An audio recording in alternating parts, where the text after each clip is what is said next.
3 aircraft, 3 disasters, and 3 survivors who should never have made it home. 1 fell more than 33,000 feet.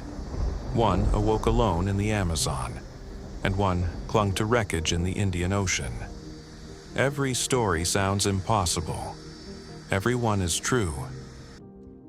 These stories began thousands of miles apart, over Czechoslovakia in 1972, deep inside the Peruvian Amazon in 1971, and above the Indian Ocean near the Comoros in 2009. Different aircraft, different disasters, the same impossible outcome. Someone survived. 1 survived after an aircraft broke apart at 33,000 feet.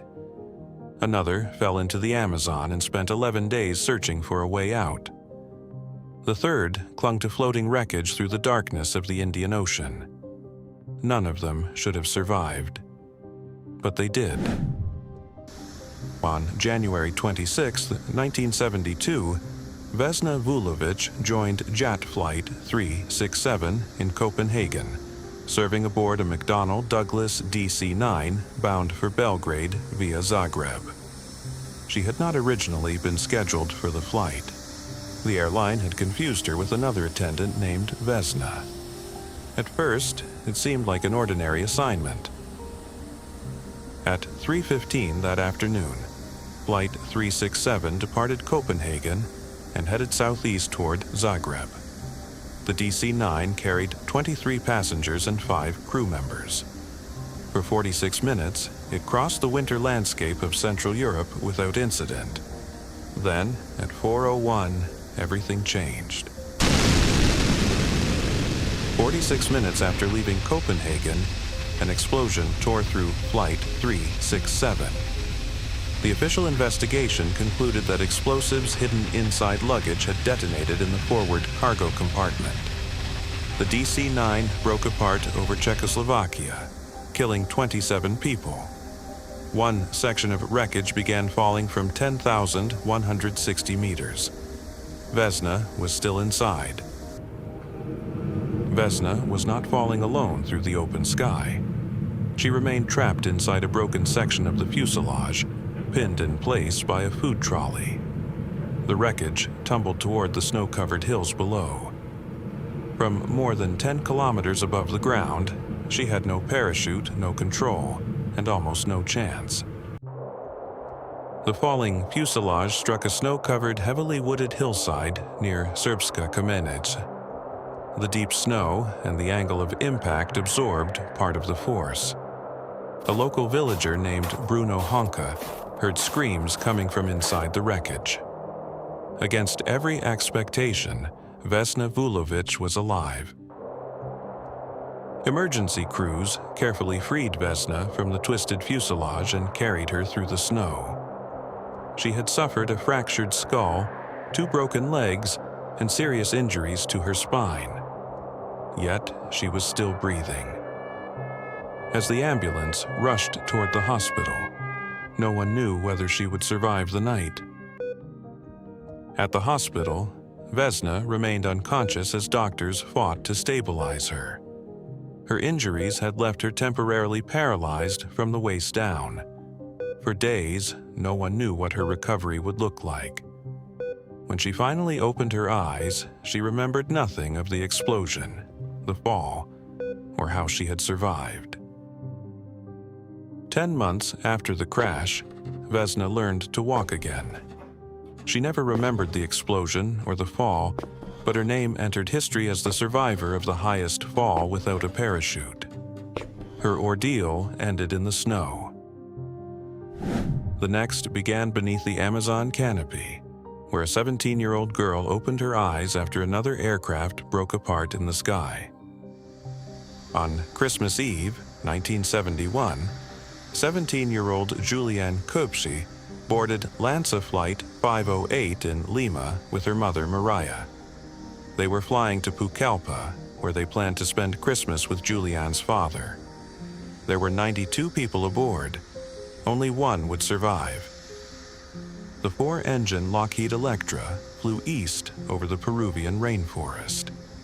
Ahead, a violent thunderstorm covered the horizon. Instead of turning away, Flight 508 continued into the dangerous weather. Rain swallowed the aircraft, and the turbulence began. The cabin shook violently as the passengers were thrown against their seats. Juliana looked toward her mother and heard her say one final sentence. "Now, it's all over." Seconds later, Juliane saw a brilliant flash outside the window. Juliane remembered lightning striking the aircraft and fire appearing near the wing. The Electra then broke apart high above the Amazon. The cabin disappeared around her. Still fastened to the window seat of a 3-seat row, Juliane began falling toward the forest. Juliane fell nearly 3 kilometers without a parachute. No one knows exactly how she survived. The connected seats may have slowed her descent, while the dense forest canopy absorbed part of the impact. When she opened her eyes, she was alone on the jungle floor. Juliane fell nearly 3 kilometers without a parachute. No one knows exactly how she survived. The connected seats may have slowed her descent, while the dense forest canopy absorbed part of the impact. When she opened her eyes, she was alone on the jungle floor.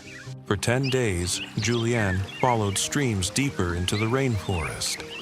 She had almost nothing to eat, and the wound in her arm became infected. Each stream joined another, growing wider as she moved downstream. Then she discovered a boat beside a small riverside shelter.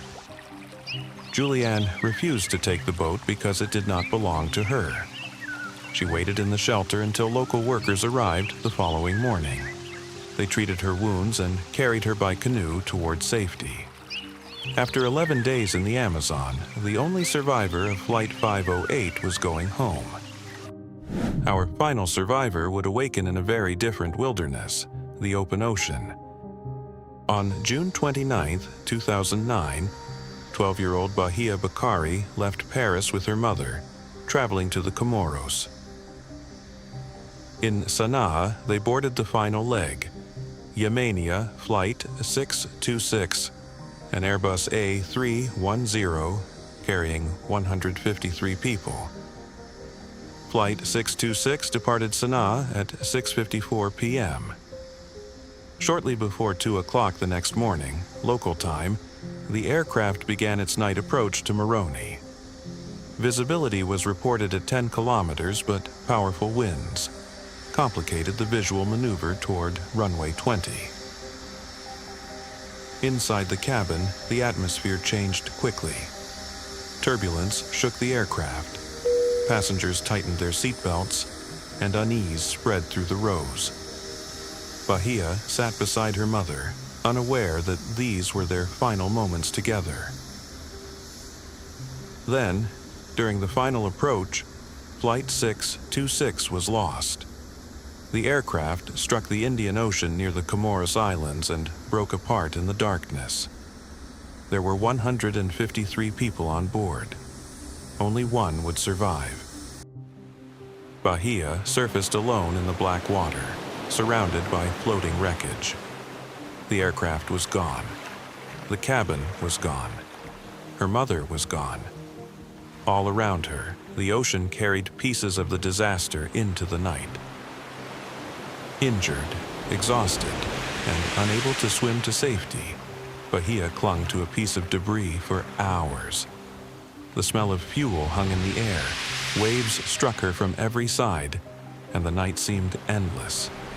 She stayed alive by holding on and refusing to let go.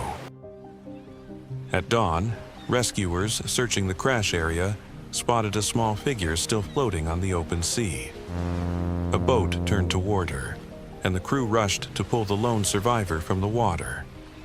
Against all odds, Bahia Bakari was still alive.